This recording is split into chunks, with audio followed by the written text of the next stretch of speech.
Tom Brady good, but not great here on Sunday night. The Patriots beat the Packers 31-17 in Sunday Night Football. Tom Brady, 22 of 35, 293 yards, and a touchdown to Josh Gordon to seal this game. But, guys, we'll start with you, Evan Lazar. I don't think Tom Brady was at his sharpest by a long shot here on Sunday. Well, I think it's fair to say he hasn't been at his sharpest through the first 9 games of the season. And Tom Brady set the bar so high for us and so high for himself that it's kind of hard to reach that every single season. But the one thing that I've seen, it's not a diminishing arm strength. It's not his processing skills or his decision-making. It's his downfield accuracy. He's just simply missing more throws than he has in years past. I've charted every single throw he's made since 2014, and he's missing way more open receivers now than he's ever has before. The one to Chris Hogan in the third quarter, which was in a run of 6 straight incompletions, was one of the worst misses I've seen Tom Brady ever have in his entire career.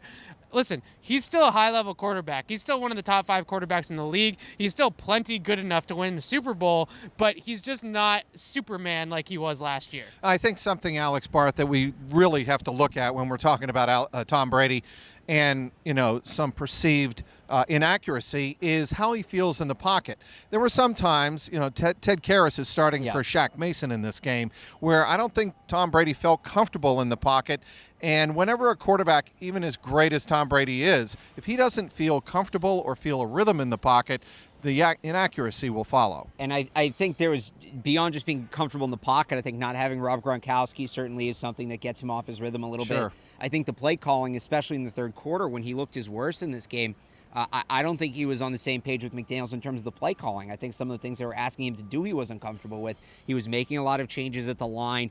He seemed unsure of the direction he wanted to go with the offense. So especially if Rob Gronkowski is going to be out for an extended period of time, I think it's crucial for the Patriots that Brady McDaniels, and this is what we said after Detroit, right, and after Jacksonville, those two get on the same page and find something that they're both comfortable running, because at times tonight it felt like those two games. It felt like, Josh McDaniels was calling plays based on a very different skill set than what the Patriots had available. Fantasy players have not been loving Tom Brady over the last couple of weeks. It's hard to believe if Green Bay doesn't badly blow a missed tackle on the Josh Gordon 55-yard touchdown reception in the fourth quarter.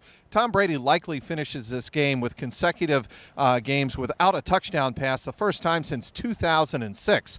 I mean, those are stunning numbers. Yeah, and I think that one thing that Patriots fans like to do is they like to blame Josh McDaniels for Tom Brady's struggles because they don't want it to be... Is that a direct shot at me? That's not a direct shot at you, but it's just a direct shot at the fan base in general, that they don't want to put anything on Tom Brady, right? Yeah. The receiver ran the wrong route. Josh McDaniels called a bad play. Listen, Josh McDaniels caught a lot of good plays here tonight too, and he also calls a lot of plays where they make the throws pretty easy for Tom Brady to hit. And I think that overall right now, I've given it to this point of the season, right, to start calling Tom Brady's play declining, Tom Brady's play not as good as last year. And again, he was superhuman last year. That was probably one of the best quarterback seasons we're ever going to see from any quarterback ever.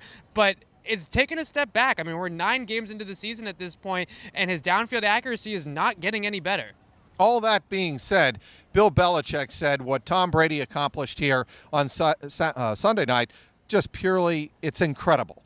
When you consider that Tom Brady now has 80,000 passing yards in the regular season and postseason combined, Bill Belichick went out of his way toward the end of his press conference to compliment Tom Brady and how hard he's worked over his career. And that's not to be taken lightly. I mean, it goes back to the argument we had all week, the GOAT argument, greatest of all time. People like to throw that term around, but there you go. Tom Brady is the yardage leader in the history of the NFL. That is something the greatest of all time would have, and it puts it all in perspective. Rodgers is not near that number. He may not get anywhere near that number. He's a great player, but what Tom Brady has done has transcended the sport of football, and I don't know, maybe outside of Drew Brees, maybe, if you can say that about any other quarterback or any other player, frankly, in the league right now. Yeah, man. He's still great, right? I mean, he's still great. And like I said at the beginning of the segment, he set the bar so high for himself that any type of step back, it's going to be noticeable. He's still easily one of the best quarterbacks in the league. His processing skills are still the best that I've ever seen of any quarterback besides maybe Peyton Manning. So I still think that he's plenty good enough to be, he's still Tom Brady. He's just, his play this season just hasn't been as superhuman as it was last year. That's all I'm saying. Tom Brady puts up more numbers here on Sunday night. One more touchdown pass, and he goes over 80,000 yards passing in the regular season and postseason career. in a 31-17 Patriots win over the Green Bay Packers. For Evan Lazar and Alex Barth, I'm Mike Petraglia, CLNS Media.